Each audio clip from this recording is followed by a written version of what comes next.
In 1990, Christopher J. Scarver was awaiting trial in a Wisconsin jail accused of killing 27-year-old job trainer Stephen Lohman. It was then that the arrest of a 31-year-old Milwaukee man was announced. He had the remains of 11 men and boys in his apartment. That man later confessed to killing a total of 17 men and boys in Ohio and Wisconsin. He also confessed that he would sometimes mutilate and cannibalize his victims. Scarver came to know of serial killer Jeffrey Dahmer much like the rest of America via the news. But Scarver got to see more of Dahmer than most people. Both men were convicted murderers serving out life sentences together in the Columbia Correctional Institution outside of Madison. Although Scarver was also a convicted murderer, he couldn't stomach the things he'd heard Dahmer had done. Scarver later told the New York Post that Dahmer would antagonize inmates by making food look like severed body parts and leave them for people to find. Scarver said he kept his distance from Dahmer until 1994. Scarver claims when the two were left alone in the prison gym, he bludgeoned Dahmer to death with a metal rod. He also killed another inmate at the same time named Jesse Anderson. According to what Scarver told the New York Post, Anderson and Dahmer antagonized him, so he killed them. Scarver initially pleaded not guilty of the prison murders, claiming insanity. At his first court appearance, Scarver entered the courtroom singing. Rain or shine, sharing your dreams, your heart and your mind. But he later changed his plea to no contest.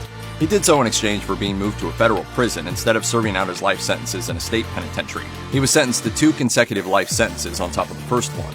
The insanity plea wasn't out of the blue. When Scarver was awaiting trial for killing Lohman in 1992, he told the psychiatrist that voices had urged him to commit that murder.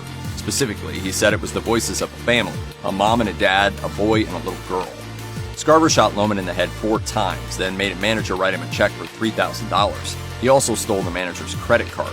Scarver went to his girlfriend's home, where hours later, police found him sitting on the stoop of her apartment. He had the check, the credit card, and the gun he used in the murder in his pocket. Scarver told the psychologist he'd never been in trouble with the law or even been in a fight. He said the voices of the family told him everything was going to be all right and it was meant to happen like this. The New York Times reported that he said the voices also told him, quote, "I'm the chosen one." Scarver has been in jail or prison since he was about 20 years old. According to his webpage, he was placed in solitary confinement for 18 years after killing Jeffrey Dahmer and Jesse Anderson. But he, quote, earned his way out and into a medium-security prison.